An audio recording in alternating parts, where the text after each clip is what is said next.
اعوذ باللہ من الشیطان الرجیم، بسم اللہ الرحمن الرحیم۔ خانہ کعبہ کی تعمیر۔ خانہ کعبہ مقدس سب سے پہلے فرشتوں نے موتیوں سے بنایا۔ حضرت آدم علیہ السلام کی بنیاد پر حضرت جبرائیل علیہ السلام نے نشان لگایا اور اپنا پر مار کر تحت الثری تک بنیاد قائم کی، اور اس میں کوہ لبنان، کوہ طور، کوہ جودی، کوہ ہیرا، کوہ زیتا کے پتھر فرشتوں نے بڑے اور بیت اللہ شریف کی تعمیر میں 3 پہاڑوں کے پتھر استعمال کیے گئے، یعنی کوہ ابا قیس، کوہ ہیرا، کوہ درکان۔ بیت اللہ شریف کی تعمیر کی ابتدا یکم ذوالقعدہ کو ہوئی اور ذوالقعدہ کو مکمل ہو گئی۔ کعبہ تعمیر کو سب سے پہلے حضرت آدم علیہ السلام نے تعمیر کیا، اور وہ عمارت طوفان نوح علیہ السلام تک قائم رہی۔ طوفان میں وہ عمارت تو منہدم ہو گئی، مگر حجر اسود کو جبرائیل علیہ السلام نے جبل ابا قیس خانہ کعبہ کے قریب میں بحفاظت رکھ دیا تھا۔ طوفان کے ختم ہونے کے بعد خانہ کعبہ کے مقام پر ایک سرخ رنگ کا ٹیلہ نمودار ہو گیا تھا۔ حضرت آدم علیہ السلام کے وصال کے بعد آپ کے بیٹوں نے چند پتھر جمع کر کے مکان تیار کیا۔ انہیں بنیادوں پر حضرت ابراہیم علیہ السلام نے حضرت اسماعیل علیہ السلام کو ساتھ مل کر کعبہ کو بنایا۔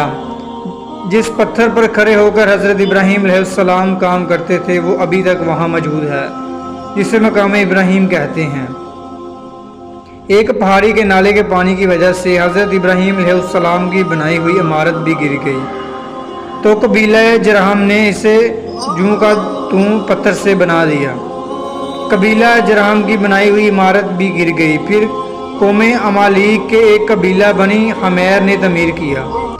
قبیلہ بنی حمیر کے بعد قصہ بن کلام نے اسے بنایا اور اس پر غلاف سیاہ ڈالا۔ یہ عمارت نبی کریم صلی اللہ علیہ وآلہ وسلم کے 10-12 برس کی عمر تک قائم رہی۔ اس وقت ایک عورت پردہ کے پاس کھڑی ہوئی بخور جلا رہی تھی کہ پردے میں آگ لگی اور تمام عمارت جل گئی۔ پھر اہل قریش نے خانہ کعبہ کو بنایا، اور وہی صورت حضرت عمر فاروق رضی اللہ تعالیٰ عنہ کے زمانے تک قائم رہی، یعنی دارِ مطاف ہی حد حرم تھا، اور آمد و رفت باب بنی شیبہ سے ہوتی ہے، جسے اب باب السلام کہتے ہیں۔ حضرت عمر فاروق رضی اللہ تعالیٰ عنہ نے مطاف کے ارد گرد کے مکان لوگوں سے منہ لے کر صحنے بڑھا دیا اور اس کے ارد گرد قدم آدم کے برابر دیوار کھڑی کر دی، اور حضرت عثمان غنی رضی اللہ تعالیٰ عنہ نے اپنی خلافت کے زمانے میں اور مکان خرید کر صحنے کو اور بھی کشادہ کیا۔ حضرت عبداللہ بن زبیر رضی اللہ تعالیٰ عنہ نے اپنے عہد میں بدسور قدیم خانہ کعبہ کو بنایا اور حتیم کی زمین کو پھر اندر لے لیا اور دور دراز زمین کے برابر بنا کر برت کو اندر سے نکال دیا۔ یہ عمارت تیار ہو چکی اور حرم کے ارد گرد کے مکان خرید کر مسجد الحرام میں شامل کر لیے گئے۔ ان کے بعد بنو امیہ کا دور ہوا۔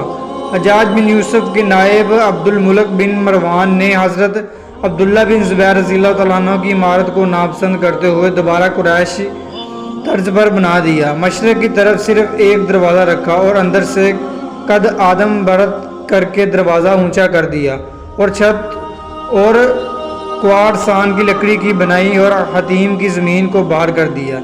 یہ تعمیر مکمل ہو گئی۔ پھر ولید بن عبد الملک نے صحن کو بڑھا دیا اور اس کی تعمیر ختم ہوئی۔ پھر معظم عباسی نے صحن کو بڑھایا اور محلہ دار الندوہ کو حرم میں داخل کر کے ایک دروازہ قائم کیا، جس کا نام باب الزیارہ رکھا۔ چنانچہ یہ تعمیر حجاج بن یوسف کے عہد سے سلطان مراد خان بن احمد خان کے عہد تک قائم رہی۔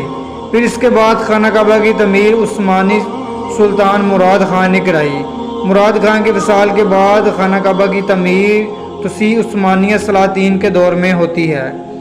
پھر عثمانی سلاطین کے بعد تعمیر کا کام بنو سعد نے کیا، اور سعودی حکومت نے حاجیوں کی زیادتی کی سبب خانہ کعبہ کے گرد زمین کو مزید کشادہ کیا، اور ضرورت کے تحت ابھی بھی تعمیری کام ہوتا رہتا ہے۔